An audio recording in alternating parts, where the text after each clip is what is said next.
علم کا پیغام، رحمتوں کا پیغام۔ طیب بھائی، ہم نے آپ کا پیغام سنا تھا کہ آپ نبی کریم صلی اللہ علیہ وسلم کی سیرت کے بارے میں باتیں بتاتے ہیں، کچھ واقعات ہمیں بھی بتا دیں۔ جی زیان بھائی، تو آج میں آپ کو نبی اکرم صلی اللہ علیہ وآلہ وسلم کی زندگی کا ایک واقعہ سناتا ہوں۔ طیب بھائی، ابھی آپ ہمیں کون سا واقعہ سنائیں گے؟ آج میں آپ کو حجر اسود کو نصب کرنے کا ایک واقعہ سنانے والا ہوں۔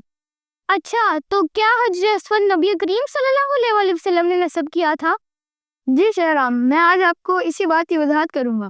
تو ہوا کچھ یوں کہ خانہ کعبہ کی تعمیر کا کام جاری تھا اور اب معاملہ حجر اسود کو نصب کرنے تک پہنچ چکا تھا۔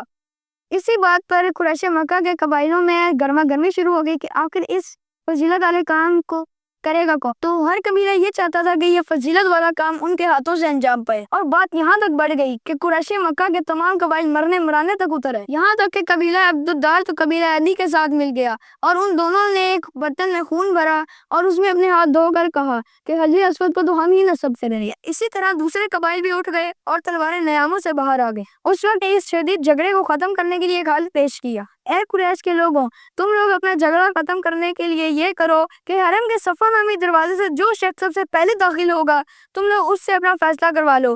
یہ تجویز سب نے مان لی۔ طیب بھائی، کیا یہ دروازہ ابھی بھی موجود ہے؟ جی بالکل، اس دروازے کو آج باب الاسلام کہا جاتا، اور اللہ کی قدرت ایسی تھی کہ اس دروازے سے سب سے پہلے نبی اکرم صلی اللہ علیہ وآلہ وسلم تشریف لائے۔ قریش نے جیسے ہی آپ صلی اللہ علیہ وآلہ وسلم کو دیکھا تو پکار اٹھے، یہ تو امین ہے، یہ تو محمد ہے، ہم ان پر راضی ہیں۔ تو قریش کے لوگوں نے اپنا مسئلہ نبی اکرم صلی اللہ علیہ وآلہ وسلم کو تفصیل سے سنایا، اور اس کا حل نبی اکرم صلی اللہ علیہ وآلہ وسلم نے ان کو اس طرح دیا کہ آپ لوگ ایک چادر لے آئیں اور اپنے دست مبارک سے حجر اسود کو اٹھا کر اس چادر کے اندر رکھا، جس کے بعد آپ صلی اللہ علیہ وآلہ وسلم نے ہر قبیلے سے کہا کہ اس چادر کو ہر کونا ہر قبیلے والا پکڑ لے اور حجر اسود کی نصب کرنے والی جگہ پر لے جایا جائے۔ جب حجر اسود کو اس چادر میں رکھ کر اس کی نصب کرنے والی جگہ تک پہنچایا گیا تو نبی اکرم صلی اللہ علیہ وآلہ وسلم نے اپنے دست مبارک سے اسے اٹھا کر اس کو جہاں نصب کرنا تھا وہاں پر نصب کر دیے۔ جی تو دوستوں، کیسا لگا آپ کو آج کا ہمارا یہ واقعہ؟ ایسے ہی اور واقعے دیکھنے کے لیے ہمارے چینل کو سبسکرائب کریں اور کمنٹ میں لازمی بتانا کہ آپ کو آج کا ہمارا یہ واقعہ کیسا لگا۔